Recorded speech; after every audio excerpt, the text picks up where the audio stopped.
The February 3rd meeting of the Eden Prairie City Council will now come to order. All rise for the Pledge of Allegiance.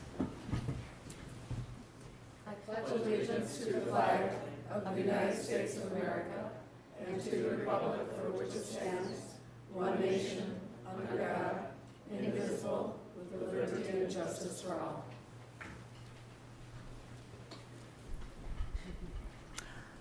Prior to the start of each city council meeting, we allow Eden Prairie residents the opportunity to address the council on issues related to Eden Prairie city government.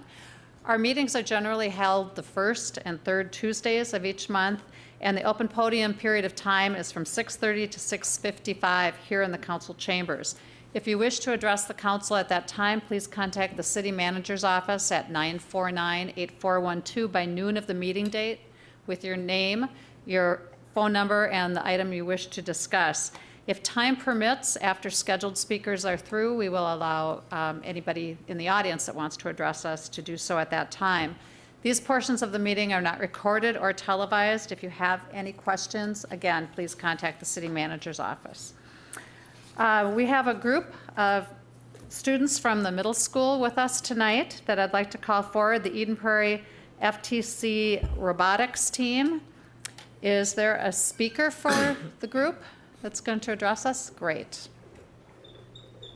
And if you'd all introduce yourself, that would be wonderful.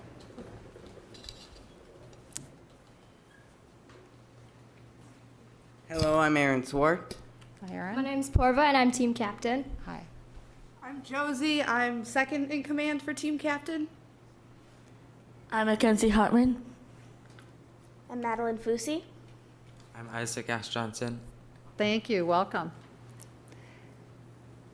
So thank you for the opportunity to allow us to present to you today. We are a middle school robotics team called Team 8491 Radioactive Robots. We participate in something called First Tech Challenge, or FTC as it's commonly known. FIRST is a national program to promote science and technology among middle schoolers in the world. It's commonly for 7th to 12th grade to compete in robotics challenges all over the US, and we are going to state on February 21st. So this is our team, the promote video as we call it, that is used to promote our video in the US. Okay.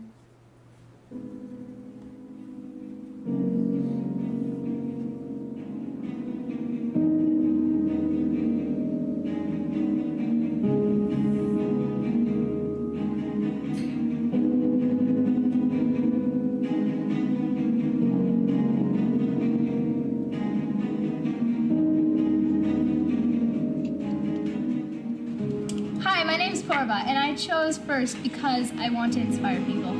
Hi, my name's Maddie, and I chose FIRST because engineering inspires me.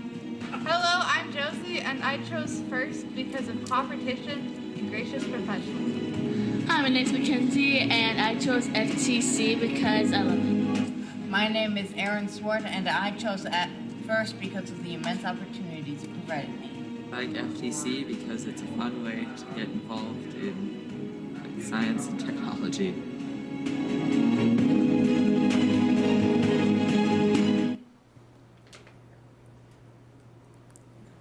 We would love to thank the city for supporting us through community ed.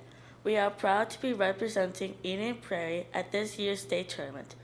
If you would like to know more, you can go to www.usfirst.org. Thank you for your time. Thank you. Can somebody tell us a little bit about what your robot does? We can show you. Great. That's even better. Thank you. Thank you. Is it really radioactive? Maybe I'm take it just out. saying, you know. Yeah.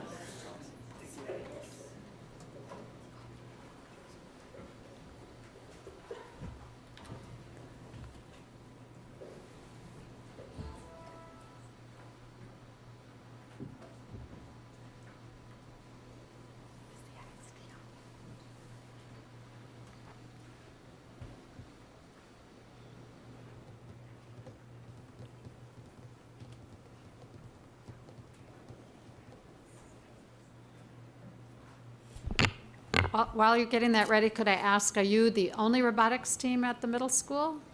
Or are there several? Yeah, there used to be 4 robotics team, but we're the only ones that made it. Oh, Yeah. great, wonderful, wonderful.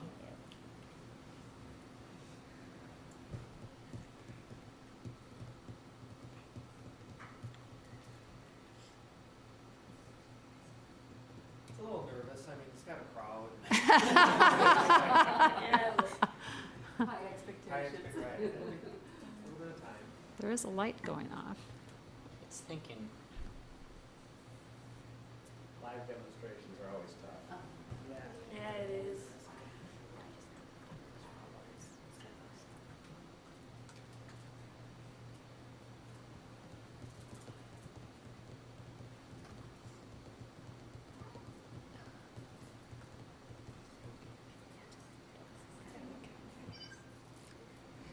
Heard something?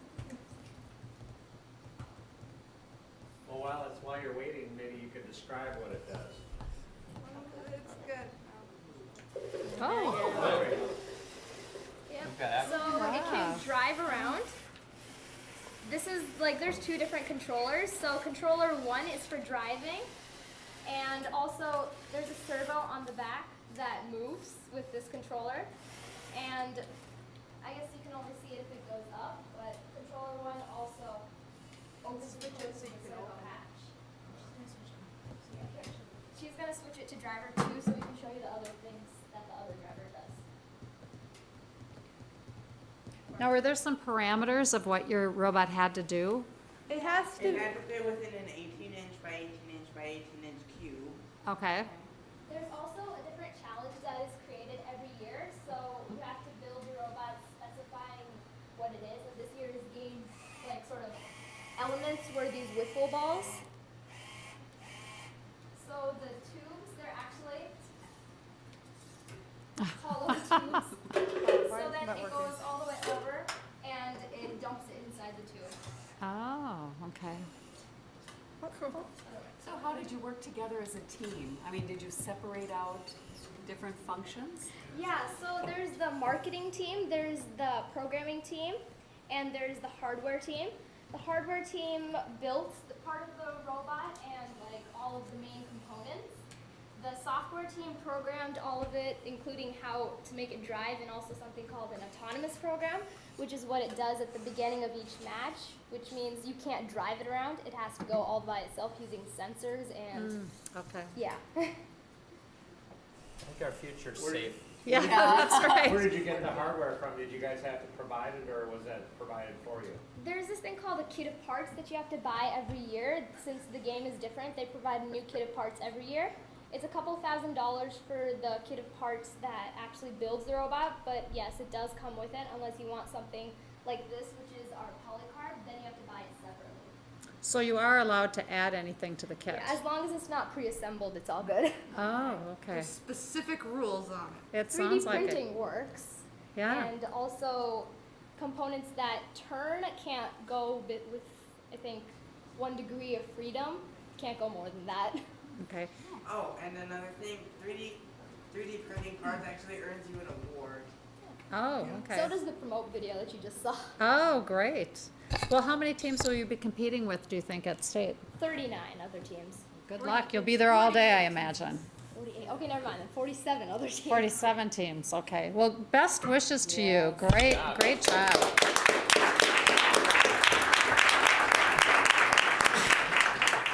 And I like your color-coordinated outfits, and the business cards are all color-coordinated. That was the work of the marketing team, I assume. Well, and related to that, what's the 8491 about? That's our team number. Yeah, Okay. every team gets their own team number, so then the judges are able to distinguish one from another. Oh, okay. And also the QR code on your business cards, it goes to our team website. This? Yes. So just use your smartphone and whatever Right. QR code scanner you have. And Yep. Okay, that sounds great. Thank you so much for coming today. We really appreciate it. Come some other time, too. After you win, come back. Yeah. Thank you. What we're doing is not as interesting as what you're doing. Thank you for coming. The next item we have on the agenda tonight is hearing something about the CERT CSU program. Mr. Birkbigler, are you presenting? I am.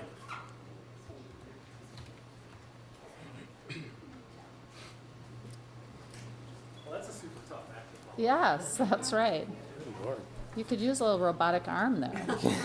Little bionic action, yeah, good.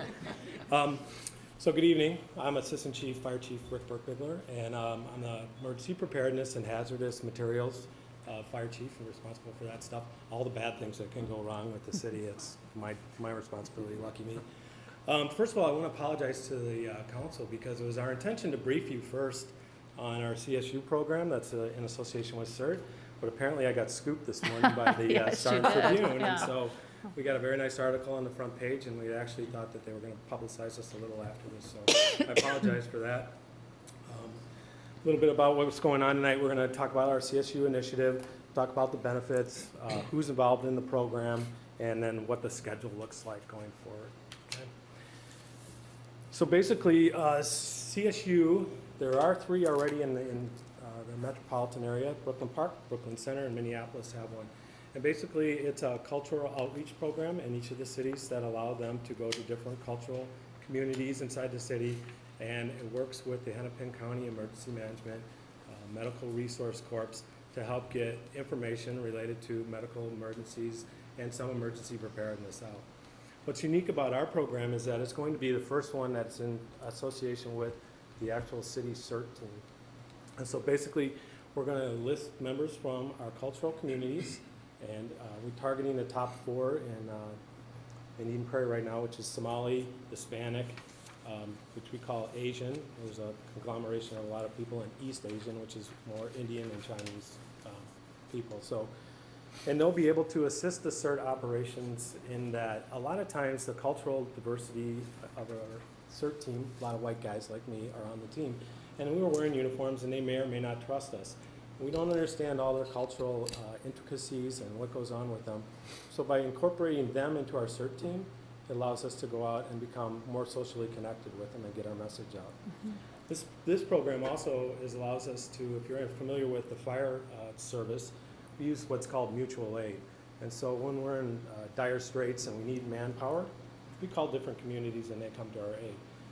What's nice about this program is funded by Hennepin County, and so they can call us and it'll be like an emergency management mutual aid. So we can send our CSU team or our CERT members to other parts of the Hennepin County or Carver County, depending on where the disaster is, to assist them. One of the interesting things here is that when you look at Eden Prairie, last time they checked, there's over 54 different languages spoken at home just from the school kids that participated in the survey.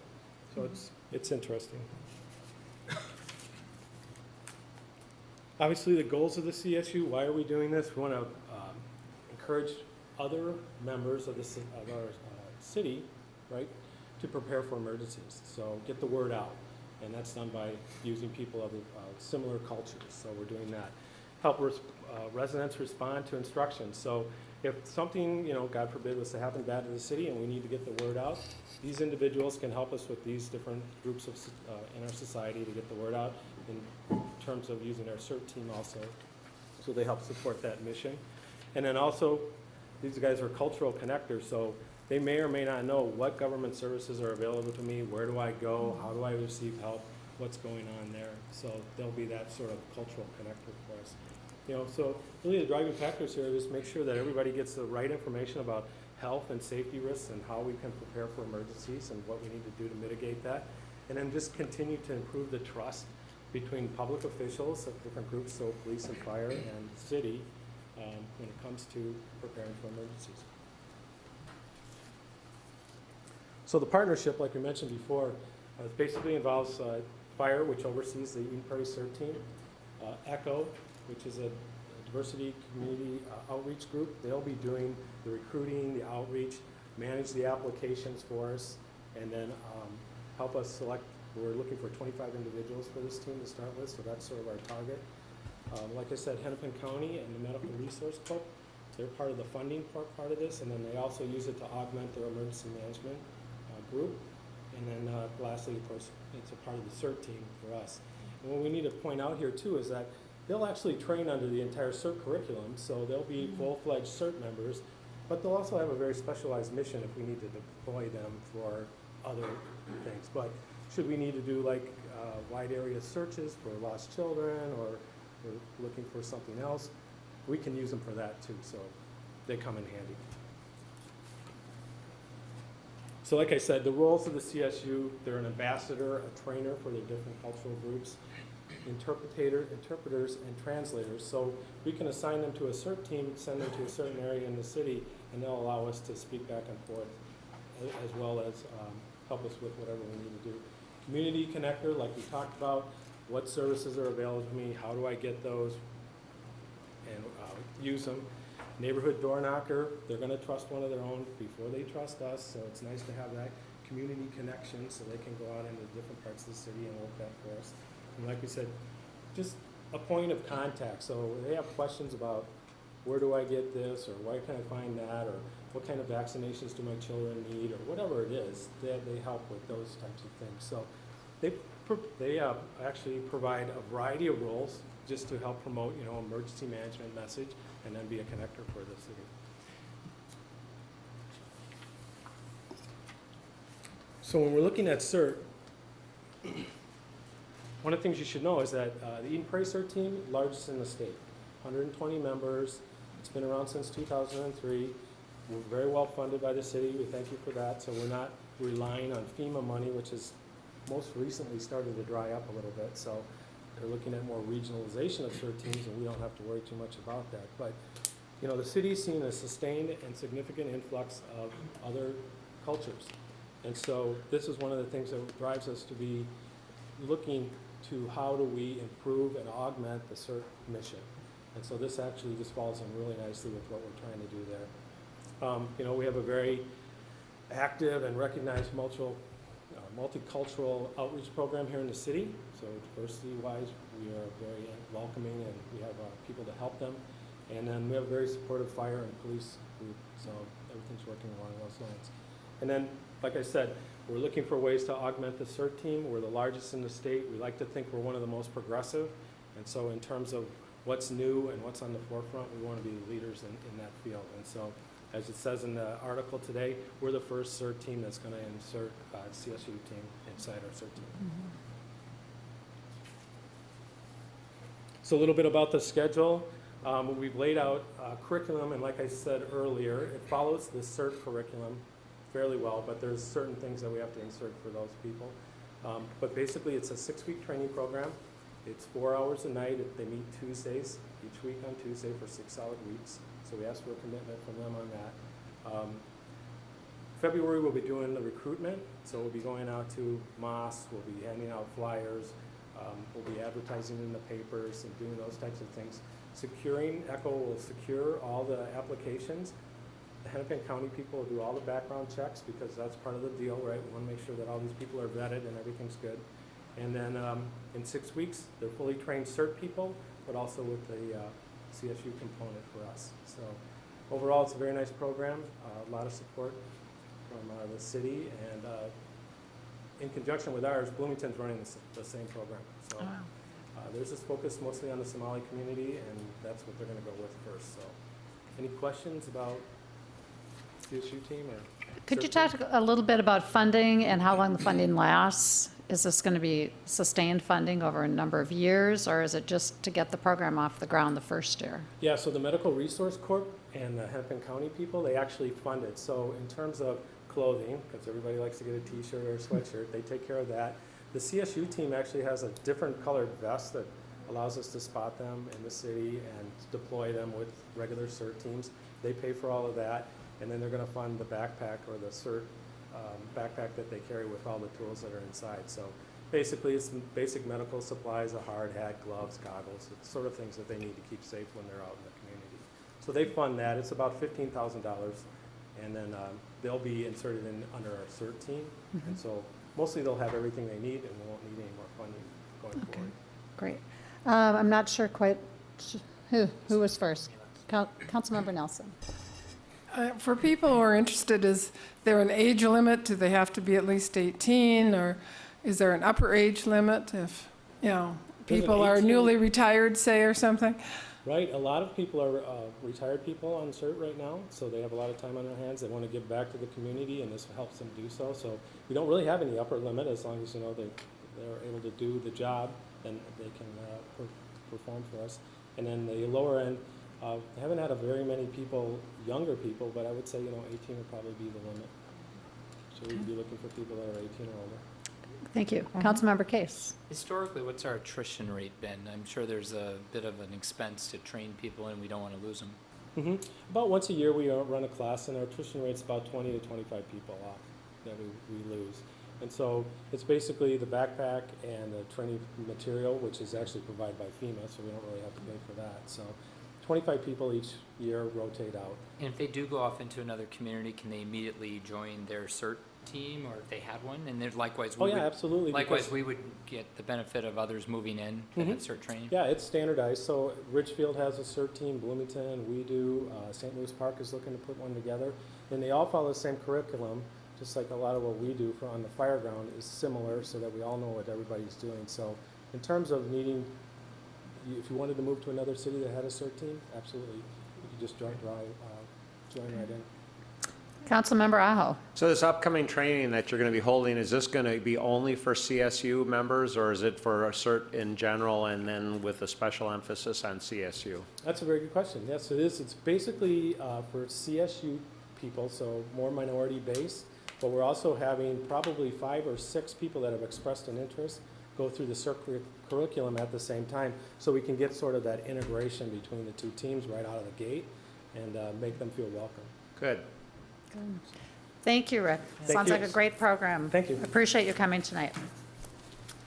Next item is the Putnam-Austinson land donation. Mr. Getchell, or, okay, Mr. Lothammer. Your Honor, council members, this is an offering from both Mr. Putnam and Mr. Austinson, longtime developers within the community. And just to describe the land to you, as you're driving east from here on Anderson Lakes Parkway towards Oak Point, before you go over Purgatory Creek, the bridge that goes over, if you look to the left, there's a section of land that abuts the trail and also the roadway. So it's not developable.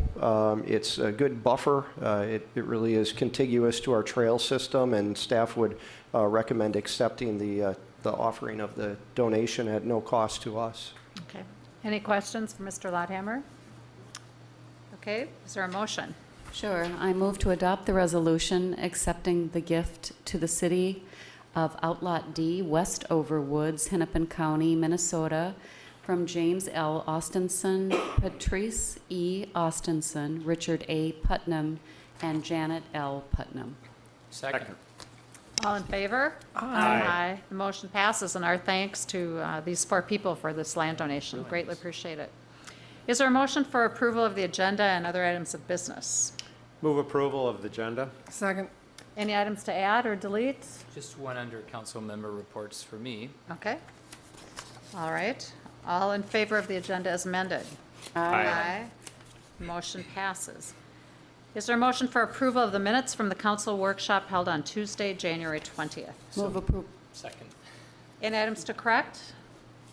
All in favor of the approval? Aye. That motion passes. Is there a motion for approval of the minutes of the council meeting held that same date? Move approval. Second. Any items to correct there? Hearing none, all in favor? Aye. Again, the motion passes. We have a few items on our consent calendar. Is there a motion for approval of items A through H? So moved. Is there Second. Any items to pull for discussion? All in favor? Aye. Aye. The motion passes. We have no public hearings tonight. The next item on the agenda is the payment of claims. Is there a motion for approval? So moved. Is there a second? Second. Any items to question? Okay. Roll call, please. Councilmember Aho. Aye. Councilmember Butcher Wickstrom. Aye. Councilmember Case. Aye. Councilmember Nelson. Aye. Mayor Terlukens. Aye. Next item is under ordinances and resolutions. It's a first reading of an ordinance amending City Code Chapter 5 relating to the regulation of peddlers, solicitors, and transient merchants. Mr. Getchell. Thank you, Mayor and Council. The what we're bringing tonight is the first reading of an ordinance amending regulations related to peddlers, solicitors, and transient merchants. The city attorney recommended that we update our city code to ensure compliance with other state and federal laws. So he will be providing a brief overview of the tweaks and the changes in the code that's being brought forward. Madam Mayor, members of the council, the resolution is, as the city manager states, an attempt to bring the code provisions into compliance with more recent court rulings that really deal with protection of speech and expression and religion. And so we took a look at how the ordinance could be broadly applied and tried to tailor it to the concerns that the police department identified as the issues of concern. So we did a number of things to the ordinance, including specifying with more detail the process to apply for a permit, specifying with more detail the grounds for denial, which we believe are more objective, so that if a permit is denied, we can uphold that denial. Identifying a more specific process for appealing a denial and changing the process from the council holding a public hearing, or a hearing rather, to consider peddler or transient merchants' request that the permit be issued, to having the city manager hold that hearing on an administrative level.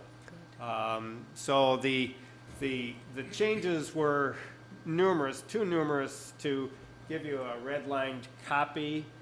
It would be all red and then it'd be all black, because we rearranged so much, and the basic intent of it is the same: to regulate those kinds of activities where people are going door to door, and to make sure that they're properly registered, carry a permit, and follow all of our rules and regulations, and specify what they cannot do in terms of any harassing type of behavior, loud noises, etc.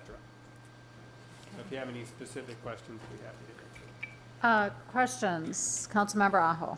I noticed in one section it talks about you're not allowed to shout, or you're not allowed to have any amplification of sound, and sounds like that kind of prohibits people from driving like the old ice cream truck through a neighborhood. Is that my understanding? Is that correct? And have we always had that regulation? That regulation, I believe, has been in the ordinance on the loud noises, but much of this is on a complaint-made basis, and so it's going door to door, and often the trucks going down the street aren't going, they're really not door to door. As I read subdivision 8 restrictions under A, it says shout, cry out, blow a horn, ring a bell, or use any sound amplification device upon any of the streets, alleys, parks, or other public places. Right.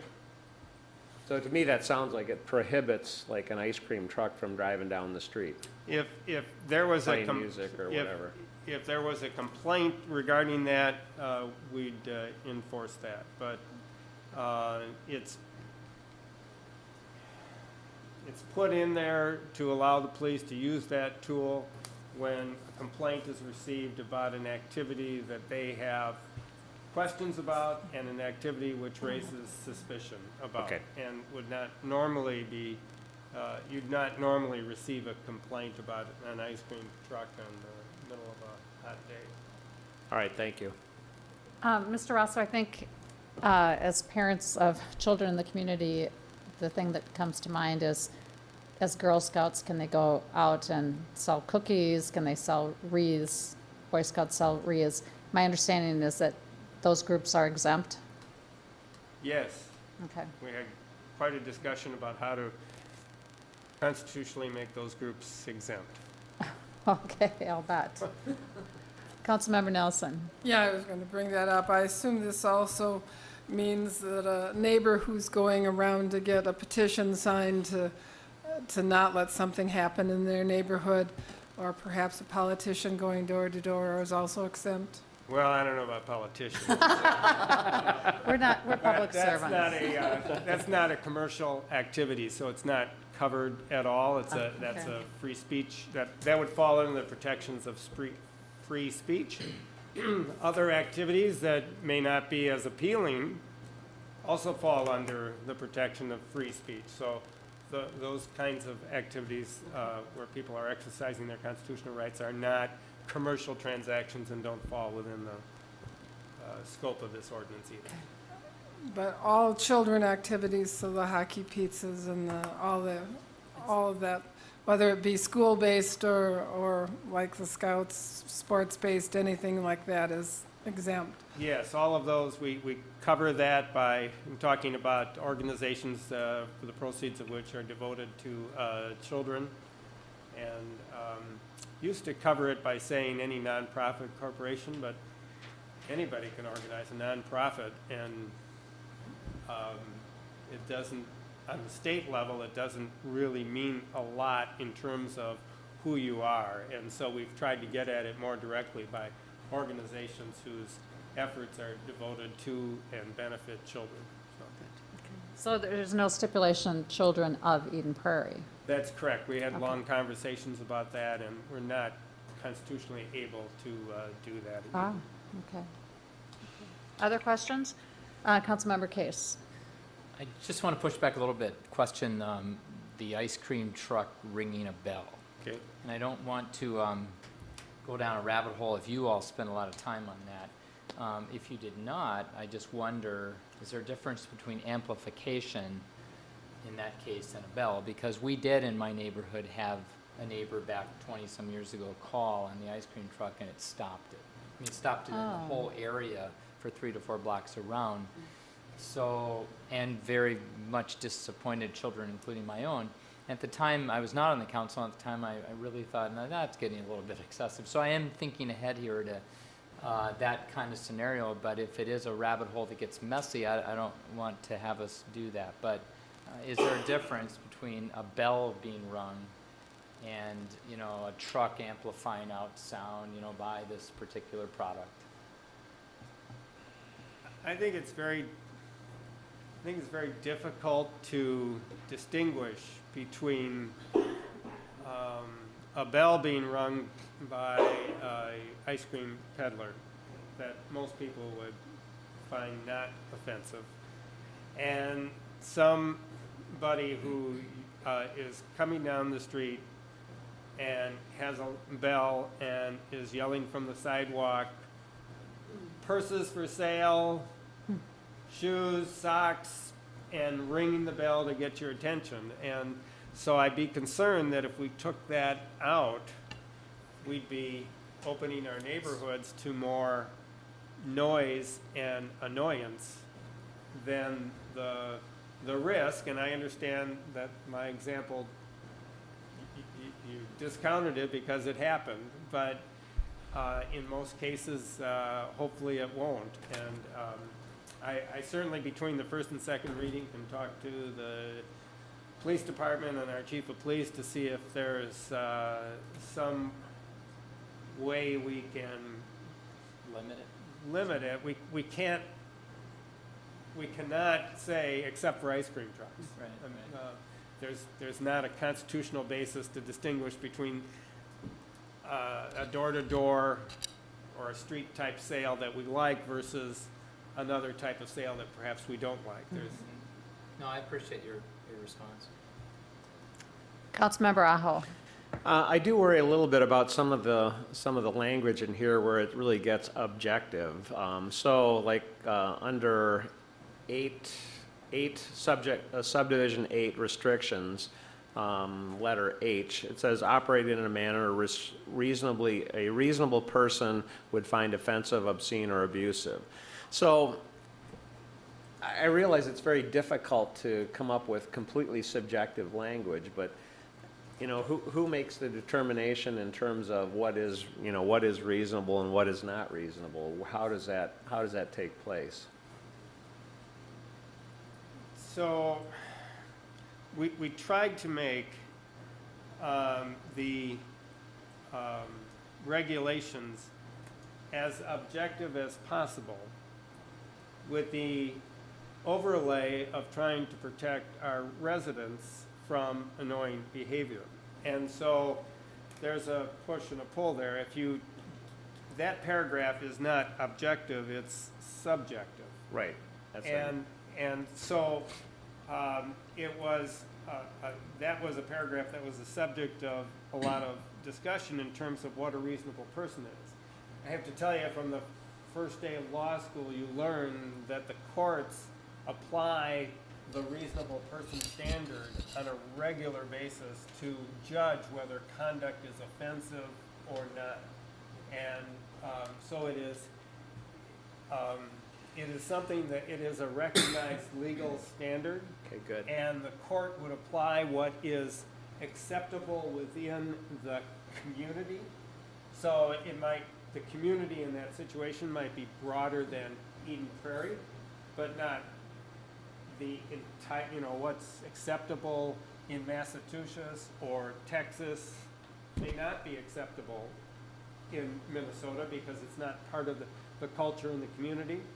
So there are limits, and the court would find what a reasonable person, and that's what they would tell a jury. If push comes to shove, a police officer would evaluate it on site and say, it's not reasonable that you're being this loud, you are being aggressive and obscene and pushy, and you can't do that under this ordinance, and charge them, and they would have to push back and say, well, this was just fine. And we would argue, Your Honor, here is the behavior, here's the testimony of what they were doing, and a reasonable person would find this offensive, and Your Honor, you're a reasonable person, we'd like you to find it offensive too. So the reasonable person criteria would be applied by the person that would be on scene at the time? Is that what you're saying? It's not like taken back and someone else determines it? In order to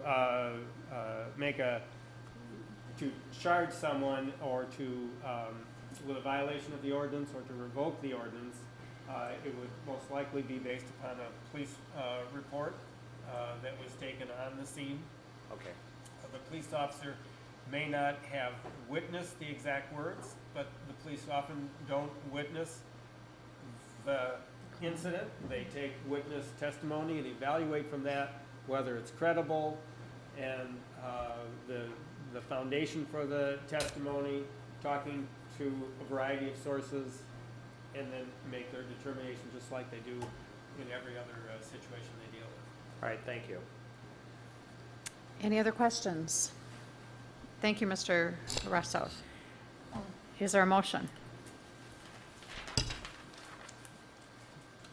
I would move to approve the first reading of an ordinance amending City Code Chapter 5 by amending Section 5.37 relating to the regulation of peddlers, solicitors, and transient merchants. Second. Any discussion? All in favor? Aye. The motion passes. The next item is a first reading of an ordinance amending City Code Chapter 9 by adding Section 9.17 relating to point-of-sale inspections. Mr. Getchell.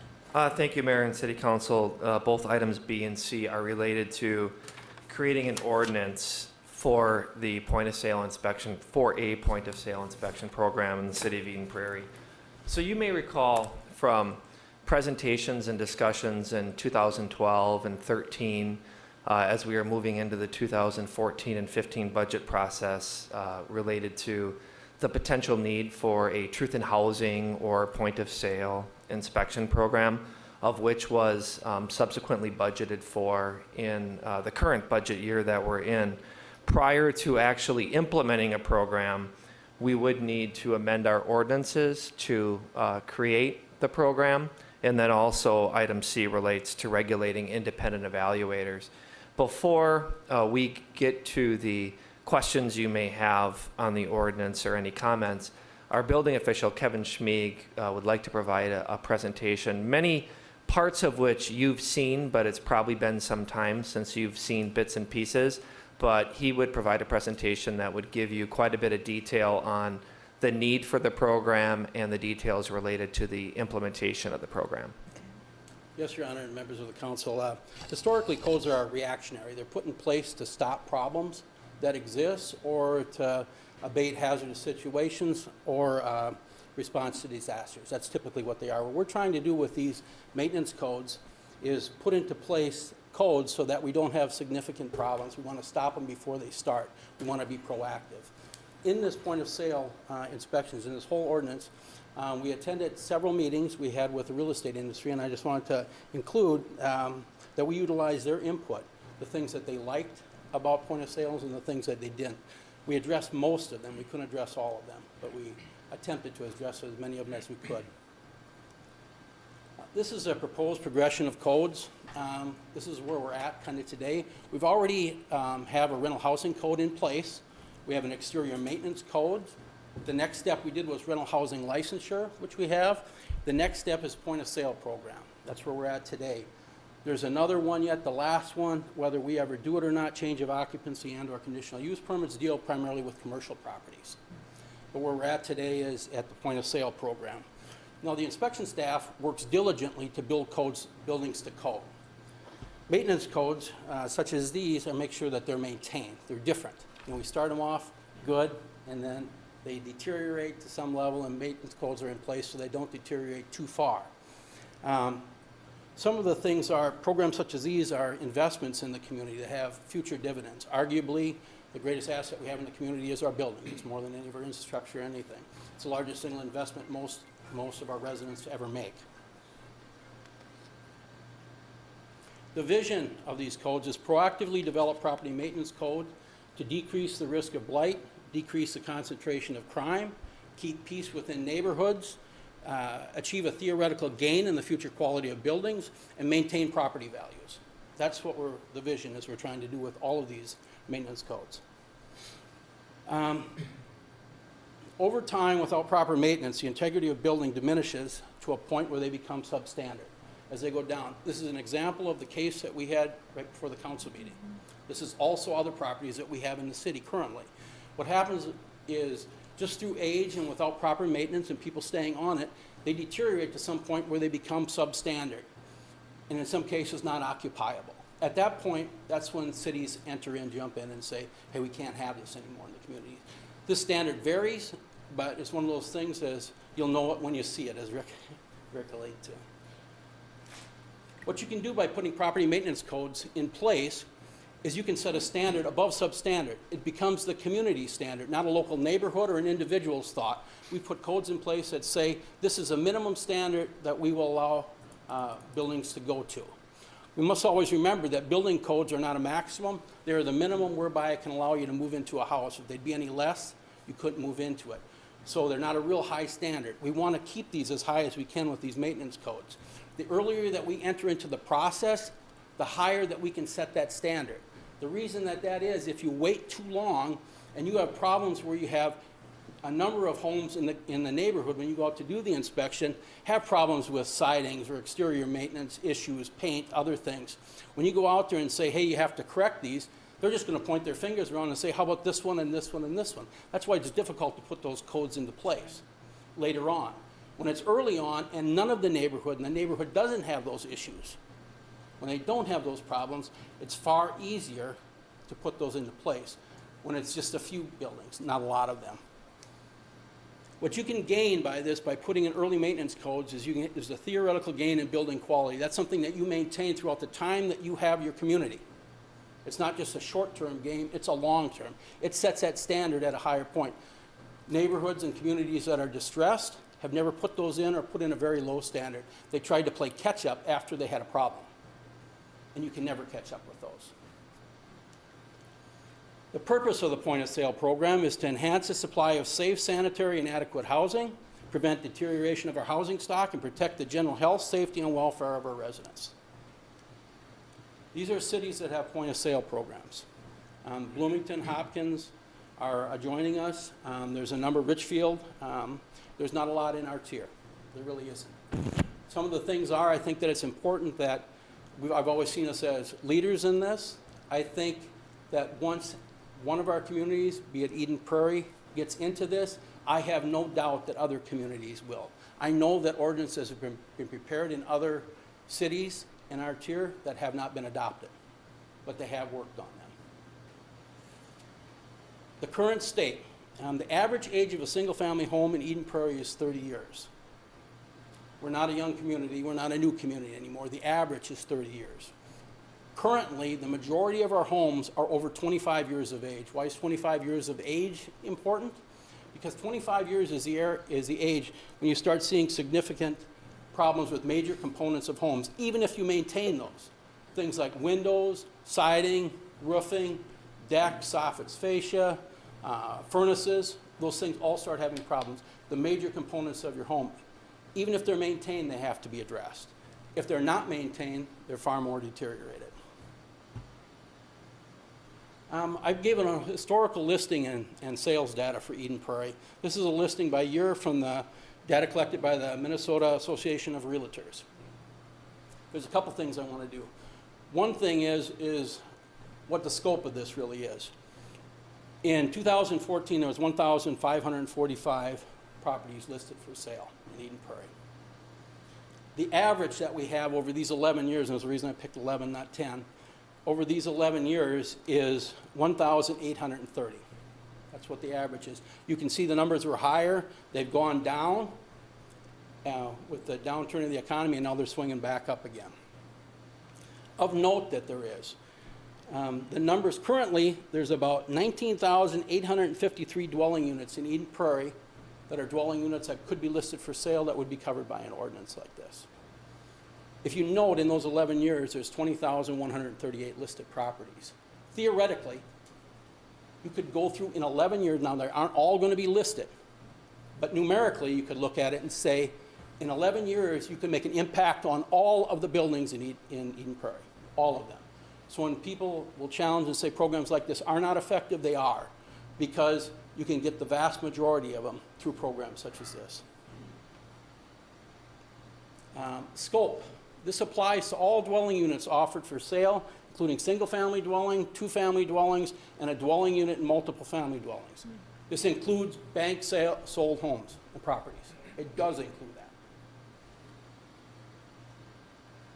A point-of-sale compliance report. It's required for any dwelling listed for sale in Eden Prairie, shall be provided to the buyer prior to sale, valid for 1 year, valid only for the listed owner, and must be conspicuously displayed at all times the dwelling is offered for sale.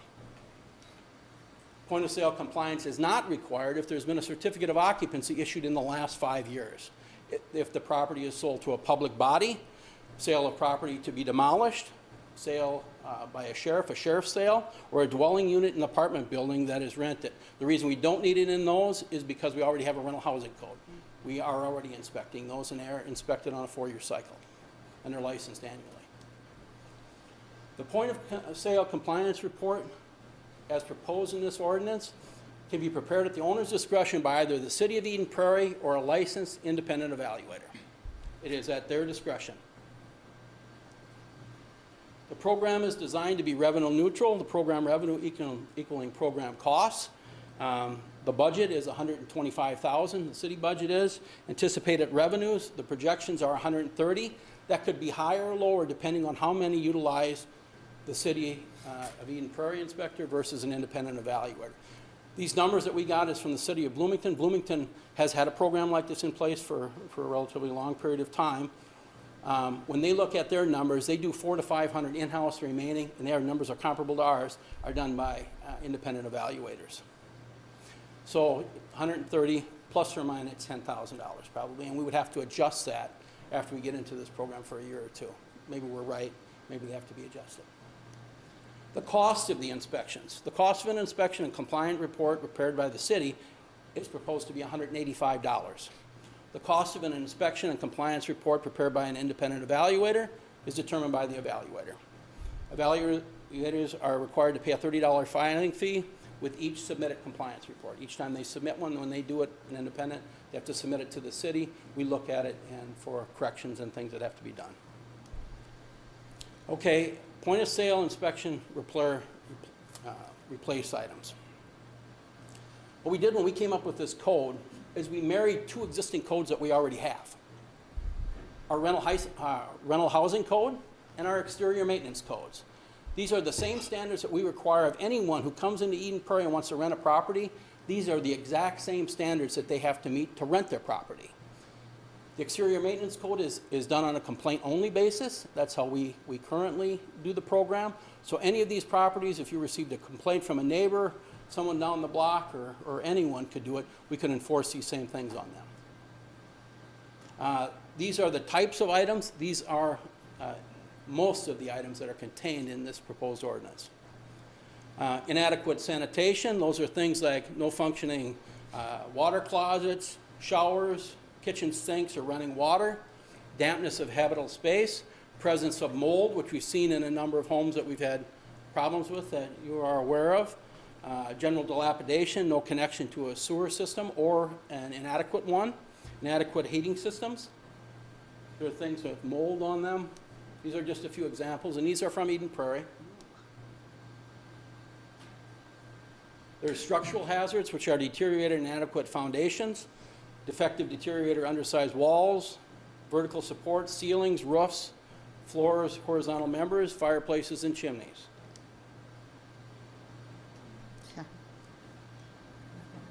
Electrical hazards, overloaded or ungrounded installations, damaged or deteriorated equipments, temporary distribution systems, missing outlets, switches, junction box covers.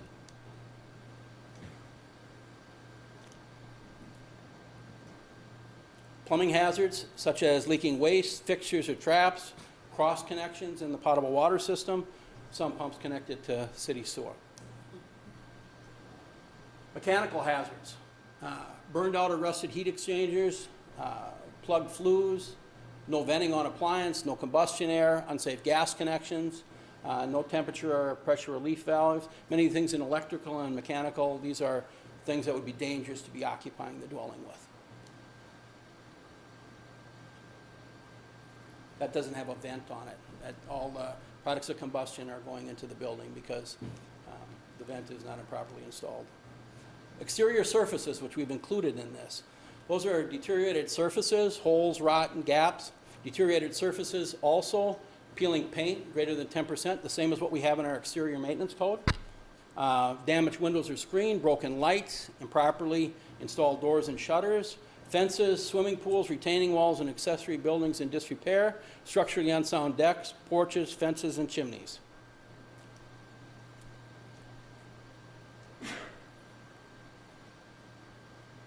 Hazardous or unsanitary premises, lack of or inoperable smoke detectors, lack of address numbers, accumulation of weeds, junk, debris, stagnant water.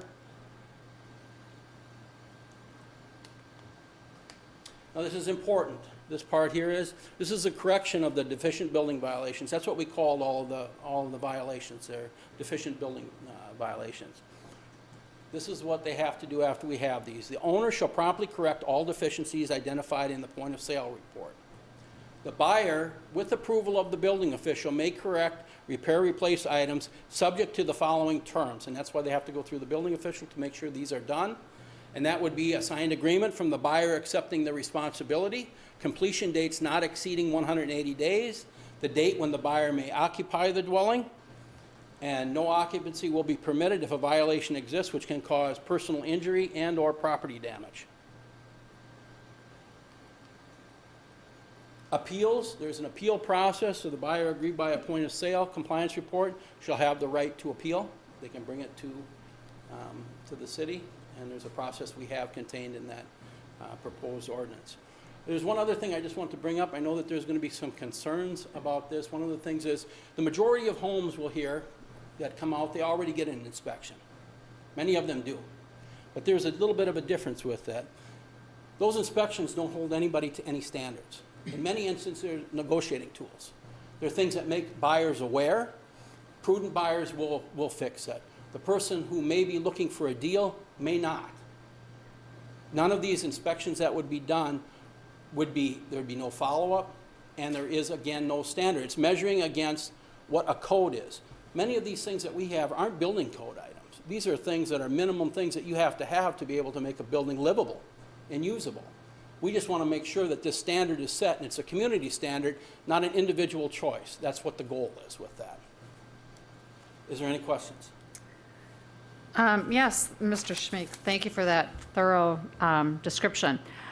We've been talking about this for a lot of years, so we have seen this report before, but I wanted to get some clarification on a couple of things. First, if somebody is into rehabbing homes and they're buying a home for that purpose, my understanding is that they have 180 days to make these corrections. Correct.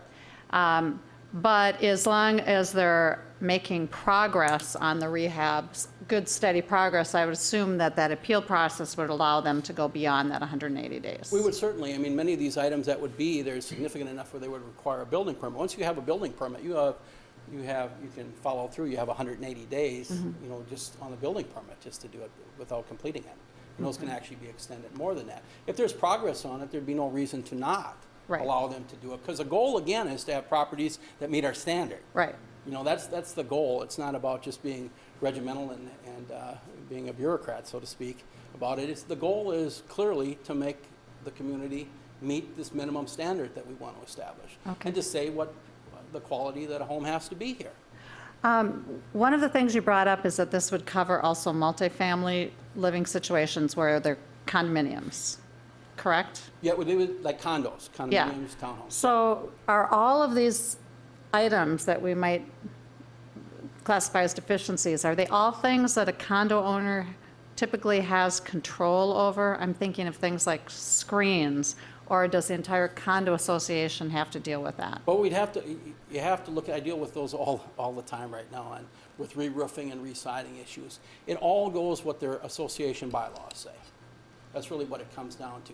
In some places, and I'm dealing with several of them right now, some places you only own and have control to the inside face of the perimeter walls and ceiling, means you own the paint. There's other situations where you own the whole wall. Some situations you own the siding and all of it. It all varies. Okay. But what there is, and the types of items that would be on the exterior would be exterior maintenance. If we can't hold the individual responsible for this, obviously, we're not going to hold up a sale on it. However, we do have other tools in place. We do have the exterior maintenance. Those are the types of items that they may not have control over, and we can use it with the other things. It's not like it's going to be forgotten. Okay. We have the ability to continue and see it through to meet the standard. And then the last question is, you made it really clear that we're trying to align our rental housing guidelines with homes, with single-family homes or owner-occupied homes. So there's a lot of value to that, and it makes it, I'm sure, much easier for administrating. And we probably talked about this when we did the rental housing codes, but are our regulations any more restrictive than some of these other 12 cities that also have a program? No. I mean, what many of the cities have different, they're all different formats that they have. Some of the communities, they have, they're far more detailed. They're trying to have the buildings meet building codes of today, or building codes at a different point in time. These things, if you see, these are not building code violations. That's not really what we're looking for. We're not looking at code items. There are cities that are very similar to this. There are also cities that put out, they just do an overall inspections, and what they're done is there's no tools to have anyone complete them. They acknowledge these defects, pass those on to the buyer, they're negotiated with the seller, and nothing else is done. These things here is we're trying to get down to what the cores are, the minimums that we have, and have the neighborhood to a point where any longer, this is what my goal kind of vision of this is. If there's been a distressed property, this is a tool that we can use. The neighborhood gets upset. You've seen these on the Christie Lane, all these other things. They become a point of fixation with whole neighborhoods. This is another tool to take care of those. This one property that we talked adjacent to the fire station, that was sold just a couple years ago. And we're not getting a lot of complaints, but that's something that could be addressed with a code like this. People will say that, well, good, prudent buyers are going to take care of this. Not always. They don't. Sometimes people are procrastinators and they don't do it in a reasonable period of time. Our expectation is that they will take care of these and be good citizens of Eden Prairie. Thank you. Councilmember Aho. I have a number of questions. One is kind of related to timing. So say someone wants to put their house up for sale, they're required to get an inspection, have an inspection performed, and they're really not allowed to put their property up for sale until they have this inspection done. So what is the timing? So say there was some deficiencies that were defined as part of the inspection process, and say that they wanted to defer that to, they didn't have the money, they weren't capable, whatever the reason was, they didn't want to perform those remedies to fix those deficiencies. What would the timing be then for them to could they place their property up for sale in the active real estate market and have someone look at it and then have the buyer determine if they want to pay for those remedies or not? Most so definitely. How would that work? Most definitely. What they have, and this is something that came from the real estates, the meetings that we had, they wanted them to be identified at the time prior to the building being listed. The reason that you do that is otherwise you got the deal done, the inspection comes through and there's all these unknowns. Some cities don't require it. They don't require it until it's sold. I mean, ours is we're trying to get it up front so everybody has knowledge, goes into the deal with full knowledge of what the defects are. By posting it, that's all that they have to do is have the inspection and have it there.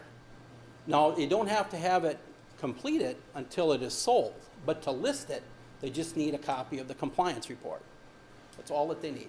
Okay, thank you for that description. I think, and you kind of alluded to this, most prudent people, if they're buying a house, and most banks require an inspection of a property before they're going to, allow someone to lend, or they're going to allow someone to borrow money to purchase this. So I think most people are going to do their own private inspection. So I a little bit worry about that we're duplicating effort. The other thing that I'm concerned about is I don't want people to rely on this inspection as a replacement for an independent full home what I would call a home survey.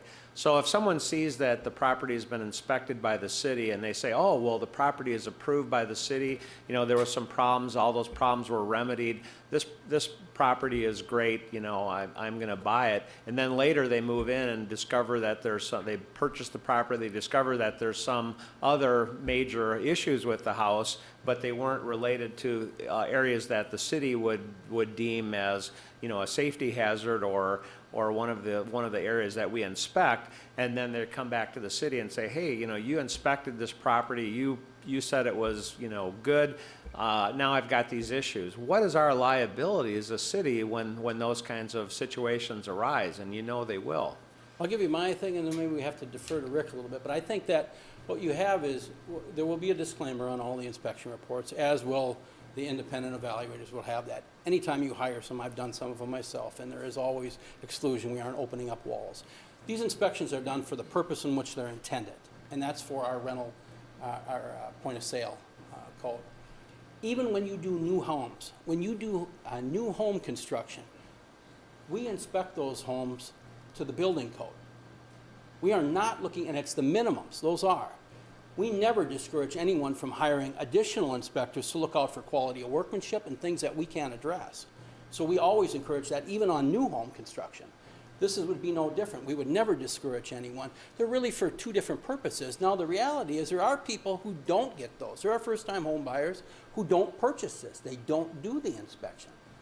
And you can go into problems that you can go into with a bank sale, and they have no idea what they're getting into. I've experienced that, where they come in and they had no idea when they had a water line that all of the water lines in the building could be broken.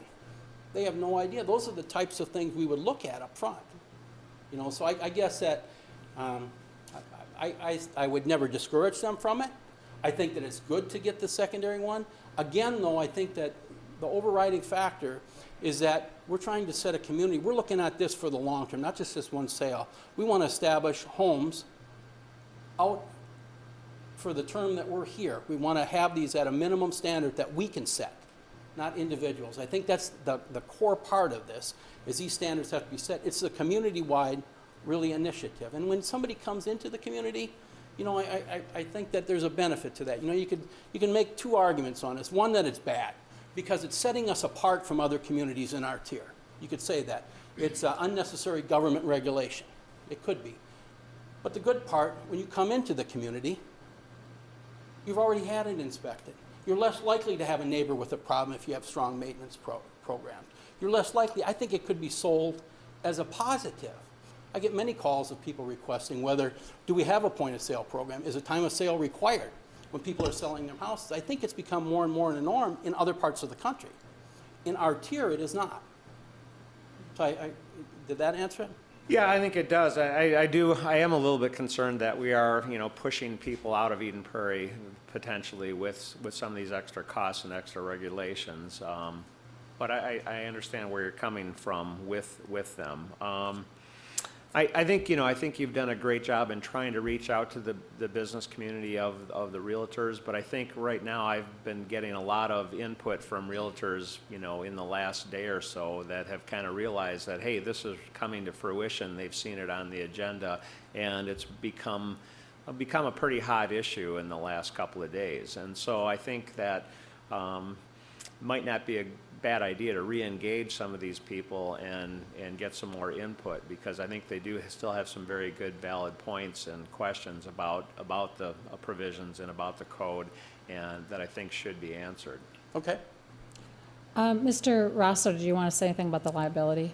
Yes, Madam Mayor, members of the council. Actually, I think Mr. Schmieg said it very well, that this is very similar to other regulatory processes that we have where we do inspections, and there is no greater liability with respect to these type of inspections as they are for the regular inspections that are performed on the construction of any new house, building, condo, apartment building. Second, the law is very protective of the city in these circumstances, and so unless you can show willful malfeasance, the mere negligence in performing the inspection does not give rise to municipal liability. The obligation that is undertaken here is for the protection of the public. It's not for the protection of the buyer, because it's a regulation that's applicable for the whole community. As articulated by Mr. Schmieg, this is to protect our city's housing stock, so that's for protection of the entire public. So there's no duty owed to the individual buyer, therefore there's generally no liability. There are some few exceptions to that, but in general, there is no liability. The case that I always refer to in discussing this topic, whether with councils or talking to a group of attorneys, is the high school I graduated from. Years after I left the high school, there was a safety inspection done. So a building inspection to make sure that everything was proper in the building. The building inspector missed a 55-gallon drum, pardon me, I have a cold, drum of volatile fluids on the loading dock. It exploded the next day and a student was killed. Very sad situation, but the court case established that there was no liability to the city. Now that's a hard decision to reach that result. There were others who were responsible for having the drum there, i.e. the school and perhaps the company that had placed it there, but not the city and its building inspector. So there's generally not liability with respect to these. I've personally gone through this 3 times in selling, twice in buying. The realtors are very adept at getting an inspector in, at least in my cases, within 2 days of our saying we wanted to list. That's the first thing they do, is schedule an inspector, and they get someone in very quickly because they want to get the house on the market. So my experience has been very positive. I've never been held up as a seller by a time constraint in terms of getting it on the market. That was one other question I was going to ask. Is if we were reliant on our own staff, would we have to hire more additional staff to do this? And if so, what would the expected, given the past historical data, what would the expected timing be in order to complete a home inspection, given someone made a request? I'm sorry you asked that and I didn't follow through with that. So, but what there is this is a little unique on how this program, this is modeled after Bloomington. What we will have is one full-time inspector, one full-time. So that would be a new hire? New hire, and that's in that budget that we have, Okay. $125,000. What they will do is that the new inspector would do it. We have these independent evaluators, people who are licensed in other communities that we have already, and there's multiples of them. So if they choose to use the city of Eden Prairie, it's going to be self-limiting. If it's out a week and it's too far for them, they have many other evaluators. They're not held hostage by the city of Eden Prairie. There will be some that will prefer to use the city, I would assume. I would assume that there's a fair number of them that would. In Bloomington, it's about 400 to 500 of their 1,500 units are done that way. So in theory, is these inspections, if they take a couple hours, I can run a guy out. I mean, I can do 4 of them a day. You could, in theory, do 20 plus a week. And if we had a problem, I can maybe use other inspectors also for this. I mean, we want to get as many as we can, obviously. But if we can't, we have this, it'll be readily available. They'll be able to look them up online. Others that they can use, and there's there's probably 40 different people they can choose from. So they don't have to use us. But those people, when they did it, they have to supply us on forms. We provide them. They provide us with a copy of that report, and there's a $30 fee, and we have to do all the follow-up on it. All right, thank you. Answer that? Yeah, that Okay. does, thank you. Councilmember Nelson. Yeah, a couple of questions. 2 that came from a year and a half ago when we had all the hail damage in town and that gigantic rain with flood. How damaged does a roof have to be, before it goes on report that it has to change? Is some hail damage, lots of hail damage? Lots of hail damage, and it would be curling shingles. There's a lot of defective shingles that were done in the 80s and 90s that have curled up, and we're looking for things that would emit water. Things Okay. that are missing shingles, damaged roofs where they're no longer capable of keeping out the elements from the interior of the house. Things that are causing problems. Those are the types of things we're looking at. What about the situation where in that, one of those same storms, you had so many people who had water in their basement for the first time? Yes. And then it went out and things dried out. They don't anticipate having it again. They had, they maybe lived there 15 years and never had a problem in the past. How will we talk about, the fact that obviously there was some water on that one event? Well, what they have is those items like that, those would be disclosable at the time in the real estate transaction. You're going to have to disclose that you've had a wet basement or you've had problems in the home. Those would be disclosed. Now, what happens is there's several different things. Sometimes in basements, what people do is they aren't finished and they don't do anything with them. Other times, if there's damage, most people are very good about getting those repaired. The repairs usually are not that extensive, and that what they do is they don't take all of the sheetrock off the walls, they maybe take 6 or 8 inches off. Most of them do that. Some are covered by insurance, some are not, depending. If your sump pump went out from the power, it's covered. If it came in from through the walls, it's not. In many policies, they all vary. But those would be disclosed at the time of the sale to the prospective buyer. We're looking in there for evidence. If it was wet and we had a problem, you can go into rooms that aren't finished and you can see mold lines. You can see those. There's a white furry stuff that's on that's mold, what that is. You can see that on the back of studs. You can see it on sheetrocks. You can see the the issues on trim. You can see that. But many times they can just take a mixture of 50% bleach and water and fix these problems. I mean, they're not like they're major things.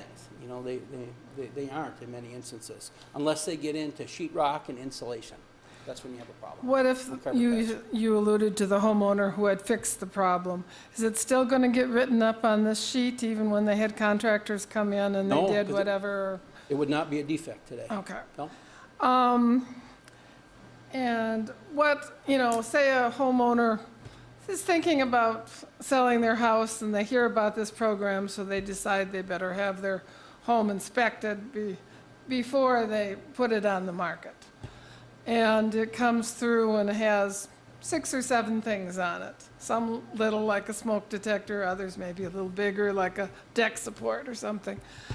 Can they fix those and then get a new report that would show clean? Yes, and that would be the goal, would be to give them clean reports, reissue clean reports. When we do the reinspection, we would have what the initial report is, and then it would be a clean one, that it passes and meets all the intent of all the items. So they would contained in only the have to then post the clean report? Correct. That would be the goal, yes. Okay. Because the goal is, again, to eliminate the hazards. Okay, but there is a way that with a little bit of planning, people could have the inspection done and then end up with a clean report on their counter for the realtor when they're showing the house. My assumption is that the lion's share would want that, Yeah. Most of them will. I would The think ones so. that can't, maybe financially can't, and they may have to negotiate those with the buyers. I saw as you went through, there's an exemption for sale of property by sheriff. Those are sheriff sales. Those are when they take the property and they're giving it back to the bank Okay. initially.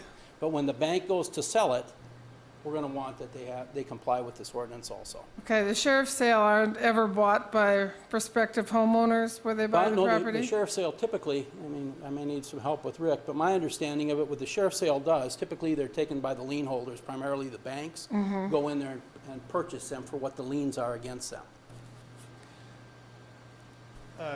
That's correct. So, and it would be, another party can come in and bid against the bank. Mhm. They have to then pay the bank off and determine that there's enough value left in the property after they pay the bank for the mortgage that's been in default and all the penalties and back payments, that there's equity left.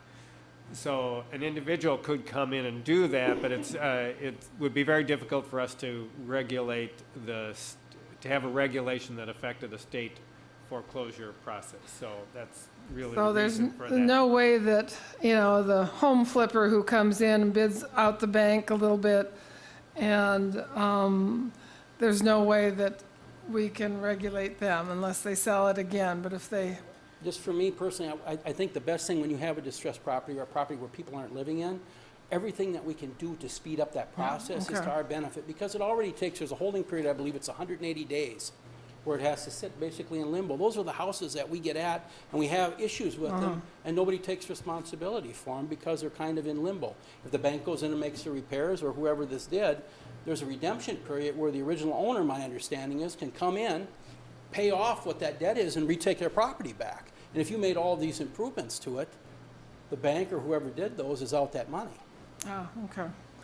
I think that's my questions. I did want to make sure that there's some way you got this clean report, or if you had done the work with the new roof or the water rehab in your basement or whatever, which would affect a lot of Eden Prairie households, unfortunately. It could. In the last few years. That in fact you weren't still going to have to say, we had mold, or we had water, or we had hail damage, or our siding wasn't so good for a summer, Yep. those were big storms. So, They were, and we had a lot of damage that we did on roofs. so and they're, siding. if they fixed it, then It's clean. it's just fine, okay. Mr. Schmick, related to your discussion with Kathy, the reinspection report, would there be another charge for the reinspection No. report? It's included One as time. part of, okay, Correct. that's good to know. Mr. Rosso? Yes, Madam Mayor, members of the council, I would just comment that the types of issues that Councilmember Nelson is identifying with respect to a number of these matters, those are matters covered by the Truth in Housing Disclosure Report that is mandated by state law. So that's a form that you fill out. Yes, I've had water in the basement. Yes, I've had hail damage. Yes, I've had this. Have you repaired it? No, I haven't. Or yes, I have. So that's a separate process. And many of those things are not items that will show up in an inspection. If you had a one-time event where you had water seepage and you found out where the grading was bad in your yard and you fixed that, you should disclose, yes, I've had water seepage, and identify what the fix was, but it's not a matter that's going to show up on this type of a housing report. Okay, so there's basically two reports, then the state one and then potentially this one. Yes, the Truth in Housing statement is a seller self-disclosure, and the seller can self-disclose those things, or the seller can say, I'll pay for you to get a professional inspection, and I believe Mr. Aho was referring to those types of inspections as well, where someone comes in and spends a lot more time than these inspectors would spend in looking at every nook and cranny of a house to give you a big 3-ring binder identifying the age of every appliance and the condition of things that are beyond the scope of this type of an ordinance. Councilmember Aho? I had another follow-up question. I just want some clarification on this point. Let's see, subdivision 7C, it says that basically it says that all deficiencies identified in the point of sale compliance report must be re-inspected and approved in writing by a building official or an independent evaluator prior to the dwelling unit being offered for sale. So, to me, that says you have to have everything resolved before you offer it for sale. So, explain to me how you get to that point where you don't have to have things done. Is that just because you have to have approval by the official to say that you're going to allow someone, the buyer, to do it? Yes, and then the offer, though, I'm assuming, this is what my take on that was, my reading of it, is that the offer was when it's actually offered for sale, the deal is made. Is that?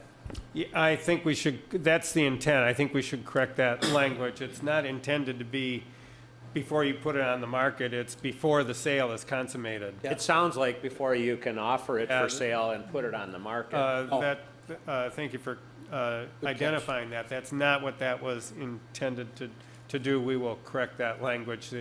The re-inspection, normally if the sale is closed by a professional closer, they know which communities have these ordinances in effect, and they require, as part of the closing documents, the re-inspection report to be submitted at the closing to demonstrate compliance. And so that's the time at which they need to have this report in hand, not before it goes on the market. Okay, thank you. Good. Any other questions? Is there a motion?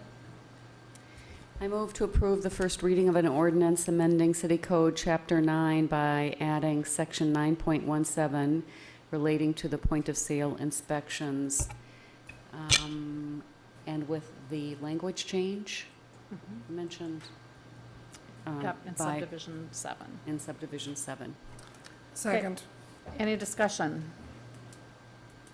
Here- Well, just the only discussion I would have is that this is the first reading of the ordinance, and so if something were to come to light that we needed to change, there's still an opportunity for members of the real estate community to come to the city and say, hey, you really need to look at this, and we'd have another opportunity to look at that before we do final approval. Right. Mr. Case. And I just wanted to underscore too, and I had heard this at dinner tonight, or actually after dinner.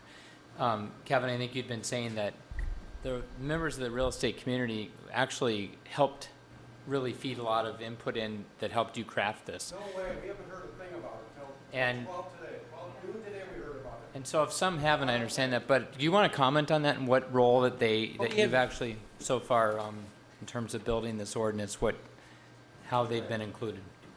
Okay. What we had done was, remember now that this process for this code goes back, I think, about 7 or 8 years. About 5, this has been the same code that has continued on into this time. You're going to have to be quiet. He has the floor. What had happened was, about 5 years ago, and the code has stayed the same for that time, we met with several real estate groups. It was Edina Realty and Coldwell Banker. And they gave us a list of things that they had concerns. The goal of this, I was with the fire chief, George Espenson. We went there with the goal of soliciting ideas and opinions regarding a point-of-sale inspection program in Eden Prairie. The positives, this is what those groups said. Many of those present saw a need for a potential good of such a program. Their concern were, if you remember the last time we brought this up, was concern for the timing with the distressed market because we were going into this, the recession. The concern of like programs in other cities, these were their concerns. Inconsistent inspections, no appeals process, trivial violations, another needless layer of government, inspections not completed in a timely manner, and inspectors with bad attitudes.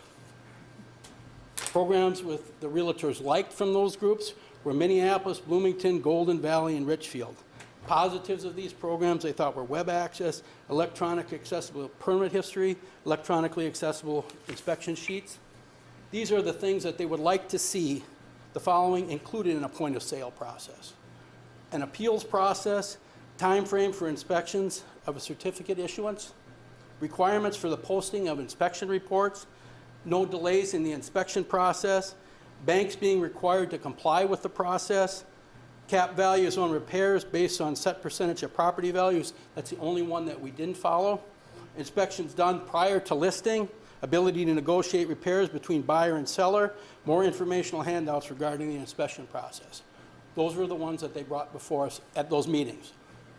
Have times changed? Maybe. But I think the concerns, these are the same concerns that would be today, that there would be. Again, I want to reiterate, this is a goal for this protection of the city. It's far bigger than just protecting individual property rights. Yeah.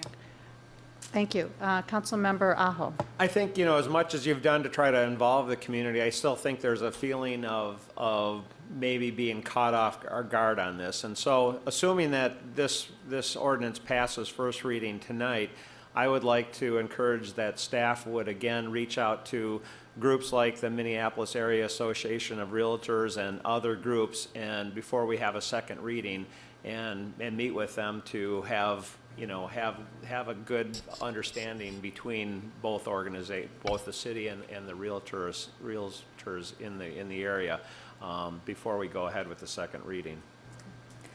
Thank you. Councilmember Case. I think that's a good idea, actually. I appreciate that. That being said, in case in any way it seems like we're making a quick decision, we're not. Right. We've been having this kind of conversation for 5 or 6 years in public, transparent, open meetings that anyone can access.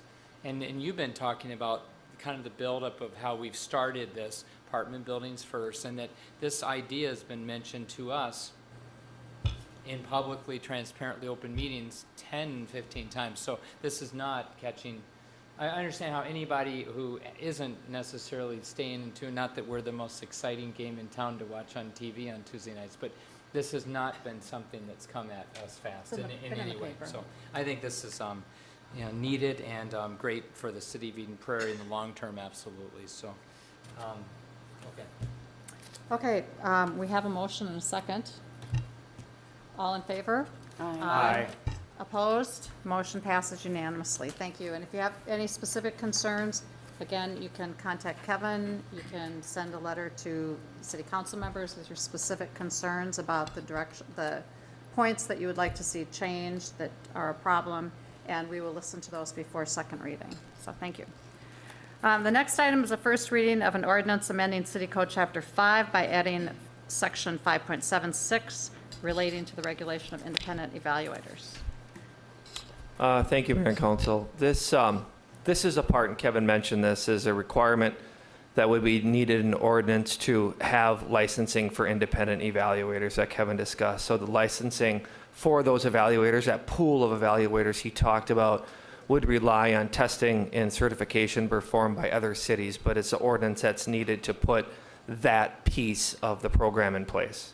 And then maybe to note on both the prior ordinance and this ordinance, we'll confer too in terms of the timing and the implementation of the rollout of the program, because it's not necessary that we would have to necessarily come back in 2 weeks at the next meeting for the second reading. And we might want to use some of that time between now and maybe a meeting in March so we can get some of that feedback that Councilmember Aho, Councilmember Case, and others mentioned. So just kind of a heads up that I don't think there's any kind of immediate time constraint in the next 2 weeks or maybe 3 weeks to say we need to get the second reading back on the agenda so we could reconnect with the realtor community. Good. Thank you. Any questions? Councilmember Wickstrom. Actually, that was an old Oh, one. I'm sorry. No, that's all right. Okay. I think Ron gave a good synopsis of what I. Motion. Yeah, go ahead and make the motion. Okay, here we go. All right. I move to approve the first reading of an ordinance amending City Code Chapter 5. Oh, am I wrong? That's That's right. That's Okay. right. City Code Chapter 5 by adding Section 5.76 relating to the regulation of independent evaluators. Is there a second? Second. Any discussion? All in favor? Aye. Aye. The motion passes. Reports of council members. Mr. Case, you had something you wanted to discuss. Yeah, and this actually, Mr. Loudhammer, could be something maybe bring back to the next meeting. It's not something I need to hear or we need to necessarily. I need to have my council members here tonight hear this. But just to update on the ice castles process of how it's been going, any unexpected consequences. It's been incredibly successful from all the traffic that I've experienced going near and by it. And I've just had a couple residents just question about, hey, is this costing us money and all the police out there, and is there wear and tear on the park? And it's viewed, I think, overall as a really good thing. It's an amenity for our people, and it's bringing people into Eden Prairie. But just that big picture look at, is it what we expected? Is it bigger than what we expected? Do you hope that we'll have it back next year, but how would you do it differently? So it's kind of bigger maybe than just saying something tonight, but maybe at the next meeting just do a check-in with us. Mr. Lotthammer, I've had conversations with you recently. You pretty much know the answers to all those questions. I can So at least I would give love you, to. I would love to have what you know now, so that Sure. you can, Yeah. assuage some concerns. And recognizing it's probably midway through the entirety of this year's ice castle too, so there might be more of an update to come as well once we finalize it. So we went into this with a one-time, one-year agreement, and knowing that we might and would want to evaluate it going forward. And for me, regardless of what we feel the success of it is during this time period, I want to get to past melt and look at what the park itself looks like, specifically in the area where the ice castle was. We protected ourselves with a $5,000 damage deposit, knowing that if we come out of this and we have a lot of sodding to do to repair or some seeding to do to repair, even though ice castles have told us they are going to take care of all that, we have that protection of the $5,000 damage deposit. Have there been some surprises? Certainly for all of us, I think there have. They intended to open on December 26th, and for all of us who are in the ice making business, us included with skating rinks, it hasn't been a usual year, although lately there aren't usual years, it seems like.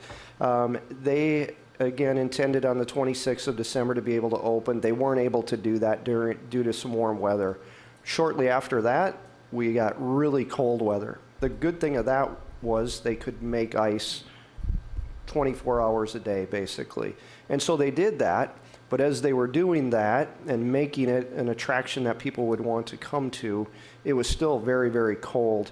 And not until the weekend of Martin Luther King holiday weekend did we really get that first nice Saturday. And that brought over 8,000 people in one day. That because of all of the pent-up demand and because of how nice it was truly kind of the perfect storm, in a way, in a good way, but also in a way that probably overtaxed our roadways and caused traffic to back up. But when you think about it, not unlike sometimes happens at the Renaissance Festival, not unlike what happens at the Winter Carnival, the Torchlight Parade.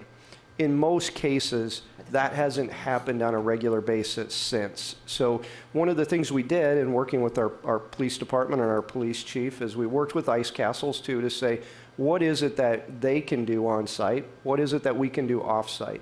And what they put into place in two things: interior to the park. If you go there on the weekends now, and I was there driving through on Saturday night just to check it, I was stopped by some interior parking attendants that said, park here, trying to get people that once you get in can flow through a little bit better. Also, we're exiting out or trying to inspire people to exit out towards the Dell Road exit, so there's a traffic signal there instead of trying to make a left out onto Eden Prairie Road, which can be pretty difficult, especially when a lot of people are trying to make a left into Eden Prairie Road at that same time. So I feel like they stepped up their game internally to help with the traffic flow through. They've also been paying for police officers additional traffic control outside of the park to help with the entrance, especially off from Eden Prairie Road as well. So have we still had a couple Saturday nights when it's nice that a lot of people have come? Absolutely. There have been some lines of traffic, not to the extent of Martin Luther King Day, but on Saturdays it's been some pretty busy times, and I think we'll see some busy Saturdays as the next following weeks come forward. In that after the Martin Luther King weekend, they had 8,000 on that Saturday night, 20,000 to date after that Monday, they're now at 58,000 plus and climbing. So in terms of interior to the park, that's yet to kind of be seen of how much repair or reestablishment of turf will need to take place.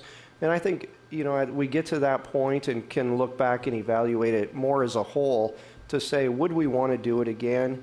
Did it give us that impact to some of our businesses? I follow it on Twitter, both when I do an Eden Prairie search on Twitter. I see a lot of people posting Instagrams, a lot of people saying I was just at Old Chicago, now heading to the Ice Castle, reporting what they're doing that night. So I think it is from an attraction, local business impact. I think we are definitely seeing that. Will at the end, with some of the feedback we might get from residents and neighbors, will we at the end kind of make that evaluation to say, is one greater than the other, and should we do it again or should we not do it again? I think there'll be multiple factors that we use in order to evaluate, is it a good thing for our community? Is it a good thing for the park? Is it a good thing for our road system to go forward again? So they have been a good group to work with, and so I think they've done what they can do given sort of that perfect storm and also the overall popularity. I think that'd be something we'd want to think about going forward if we did want to move forward. Probably you don't get that, being that it's been here now a year, and where it had taken a couple years off and had been at the Mall of America before that, you probably don't get that huge pent-up demand on any one given night. It might spread out the flow through. Okay. Thank you. Councilmember Wickstrom. I just have a question, and it's probably hard to postulate about this, but any idea, sort of the percentage of folks from Eden Prairie who've been able to participate in the Ice Castle? And my other question is, are there a range of ages of folks who go, or is it mostly, I've not been yet, I do plan to go, but is there a range of folks, or mostly families? And then one other thing I just want to mention is that whenever anyone has mentioned to me that they've gone, they have really, really enjoyed it. So I think it has been a great attraction to have in the city, and I'm sure that there's positive impacts on the businesses. In terms of range of ages, we have a grandfather here who brought his grandchildren. So we've seen some of that in terms of a family activity. Grandpa. I've been seeing where church youth groups will post that their whole group went as a church youth group. They're open to a lot of schools where they're doing it at a very reduced fee during the day for some school field trips. I see it as, what I see people posting their pictures, it's a lot of date night kind of things too. So they love to get where the waterfall is and post a picture, a selfie, or they have the movie Frozen characters that are there, the princesses, and so it's attracting a lot of the younger kids that are into the Disney movies as well. But I see a lot of the high school kids coming as a group and posting Instagram. I never thought that kind of a way to evaluate events was to see what Instagram pictures were posted, and it gives you an idea of what's there. But literally on any given night, if you just Twitter and search Ice Castles or City of Eden Prairie, people are posting their pictures and posting that they're there and how long and with who, and it's a really social media phenomenon. And is it accessible with a wheelchair or crutches, or so Yeah. you can be somewhat immobile and be able to enjoy it, access it? They actually have like a kick sled or sleighs, because what they're able to do when it's cold out is they condition the ice on the inside, and it actually kind of feels like you're walking on a beach a little bit. It's pretty cushy, sandy feeling.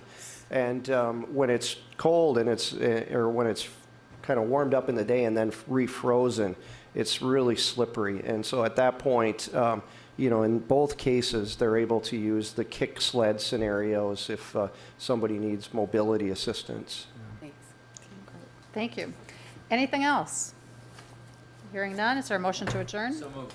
Is there a second? Second. All in favor? Aye. Aye. Meeting adjourned.